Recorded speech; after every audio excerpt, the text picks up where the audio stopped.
appreciate everyone for sticking around, and I know it's going to be a long night, but we definitely got to hear from a few people to recap everything, and obviously a lot of it's going to go to Natasha here, but I'll start with Ben. Ben, just recap the night. Liverpool star, pulled out the victory, kept the belt, kept winning. I mean, you got to be happy with everything, right? Yeah, it was an unbelievable night. It's been an incredible week, to be honest.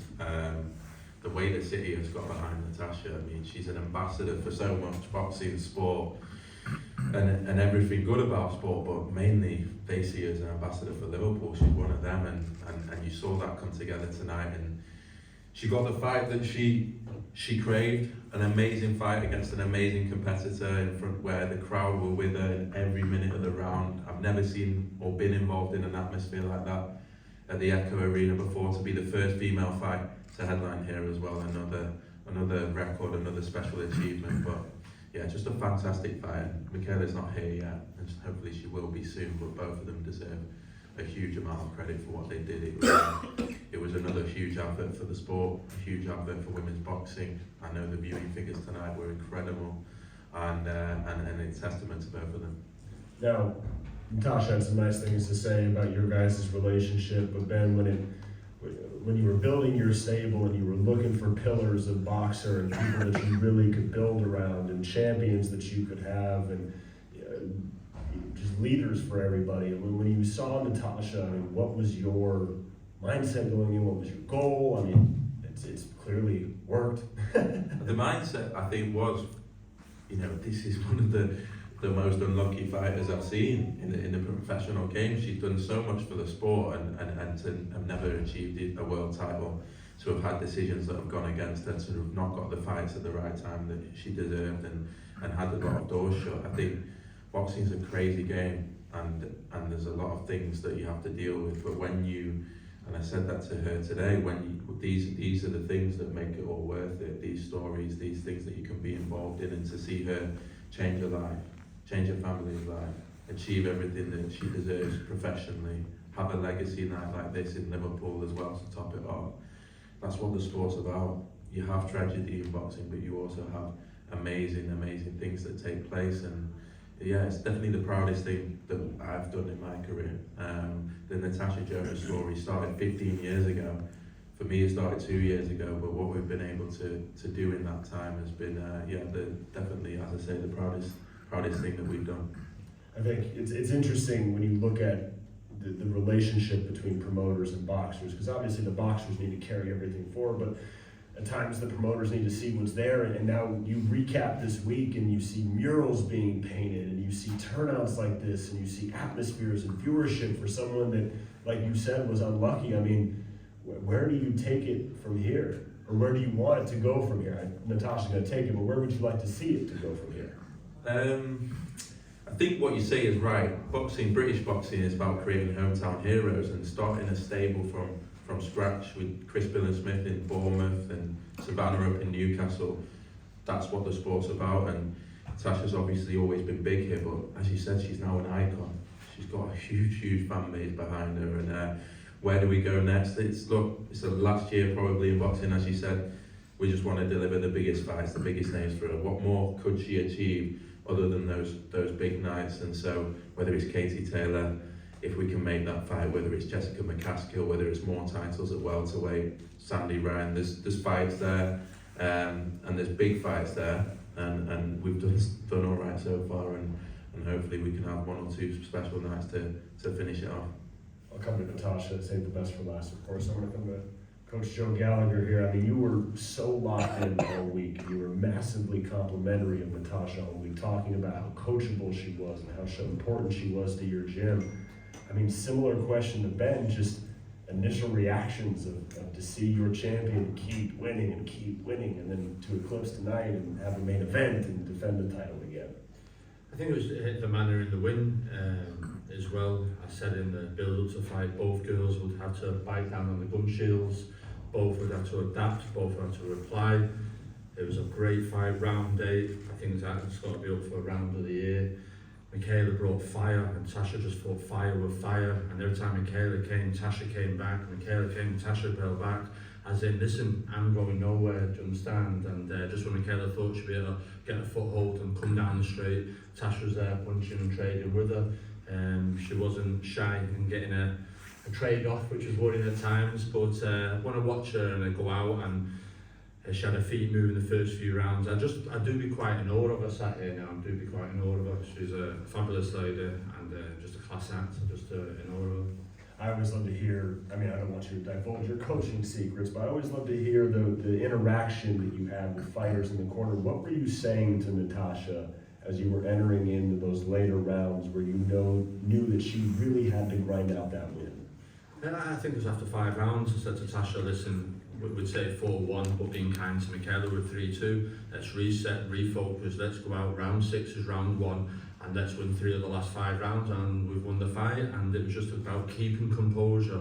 I said in the corner to her, I said, listen, need a cool head in the hot kitchen, and don't get carried away, the crowd and the punches, and Mikaela's got to bring hell here, you've just got to keep a cool head, and she wants to drag it in, and like I say, Natasha did it, and we sat here and still world champion. And like Natasha said in the ring, it's not for us to decide where Natasha's place is in sporting history in the city of Liverpool, but I would say she's definitely right up there, one of the very best boxers of all time to come out of this city.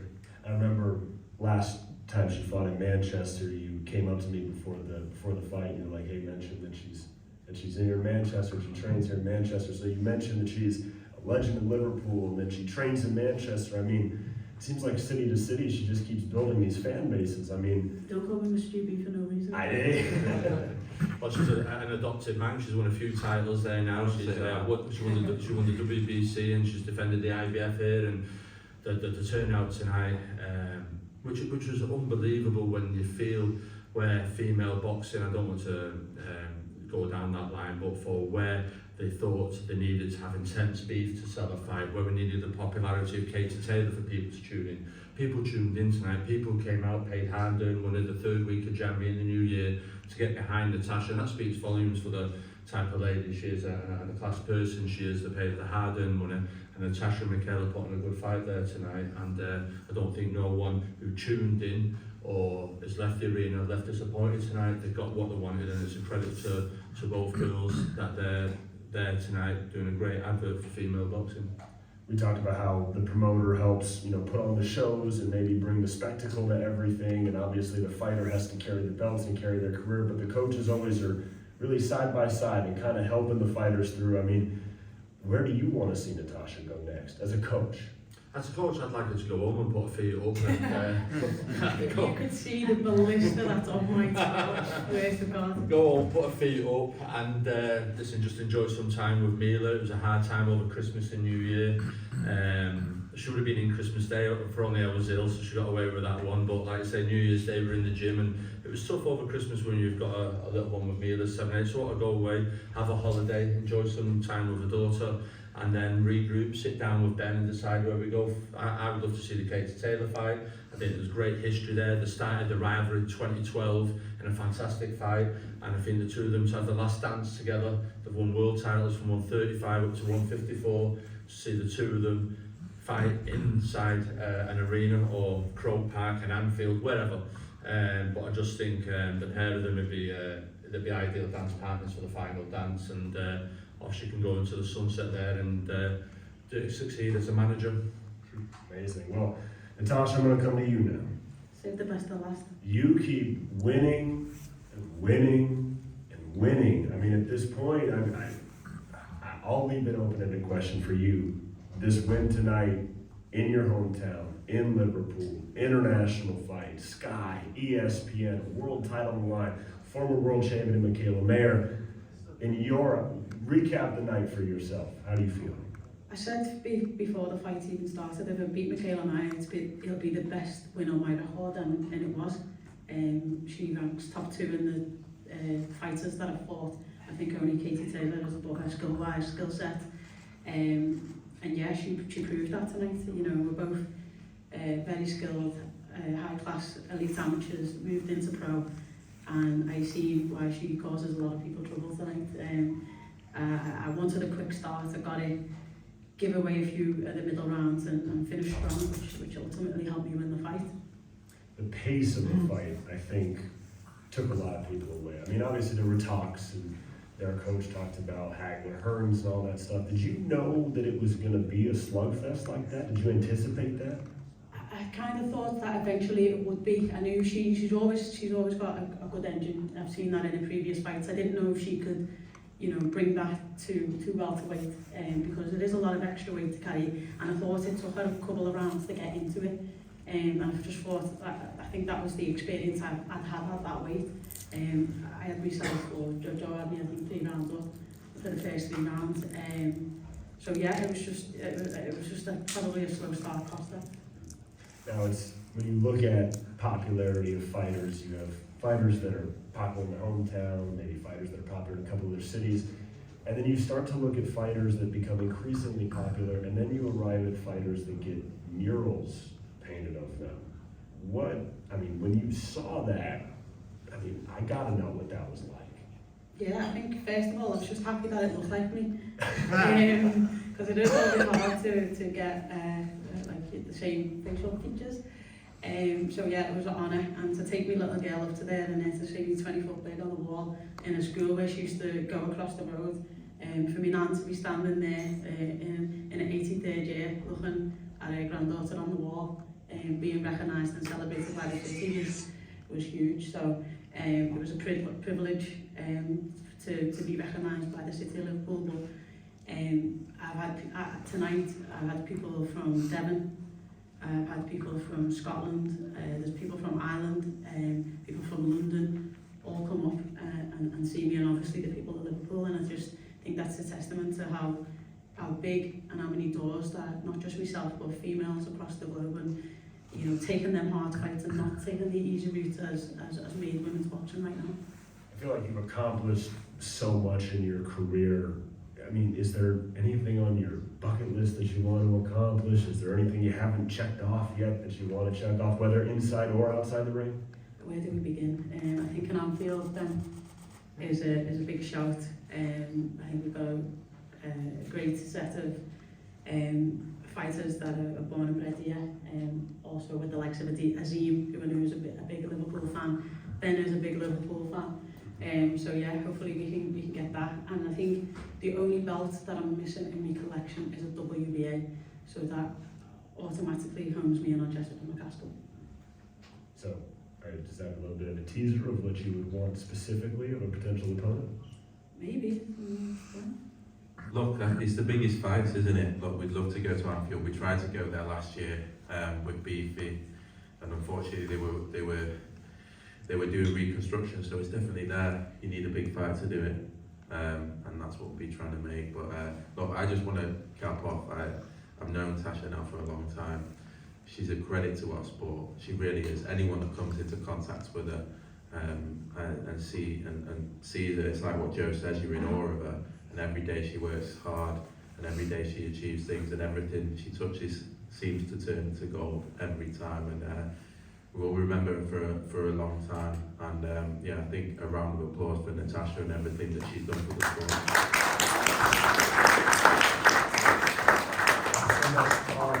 This week, and I feel like it's a common theme now, talking about the rise of women's boxing and how it's evolved. And I want to get all 3 of your opinions. So, Ben, I'll come to you first.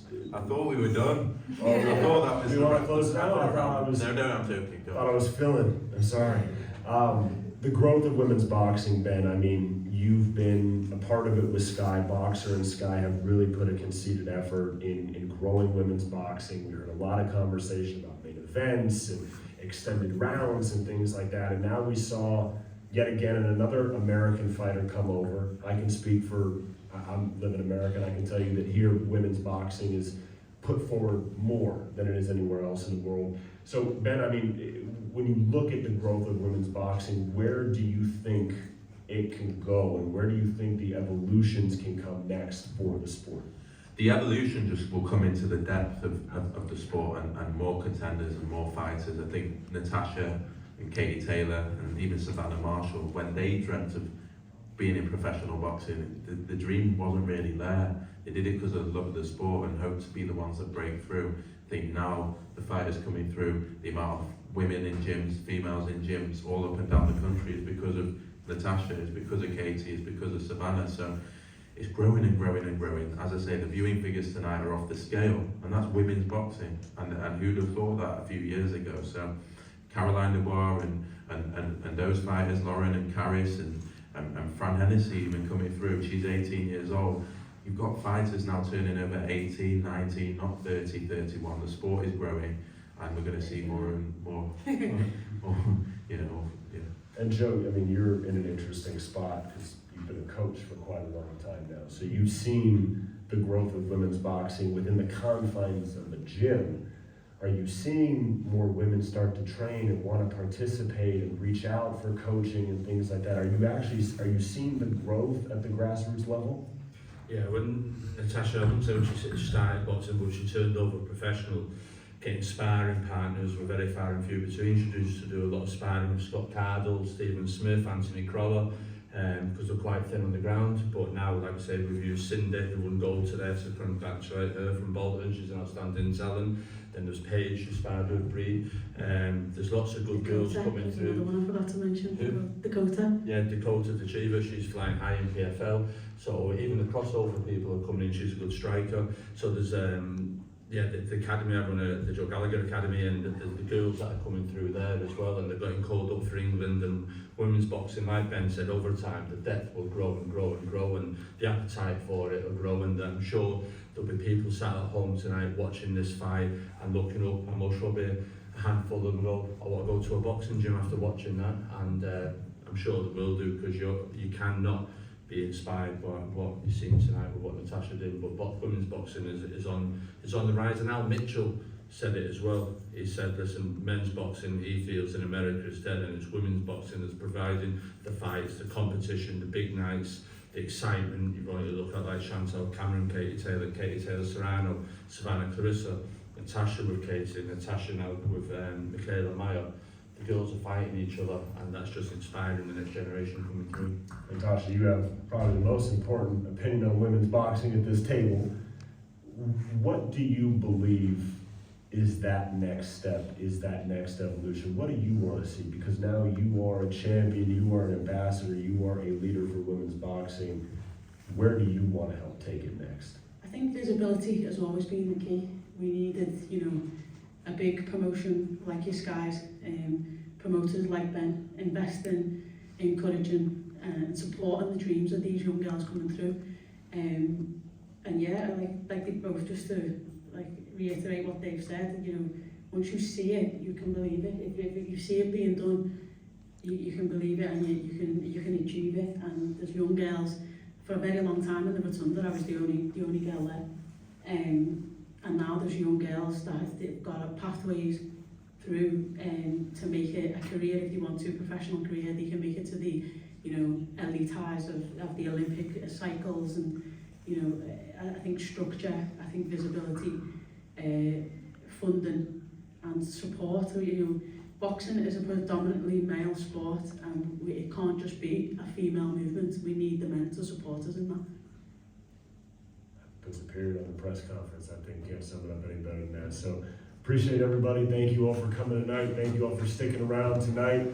I'm sure there'll be some opportunities for individual press, but we gotta let the champ go rest. So thank you everybody. Congratulations, Natasha. Thank you. See you again.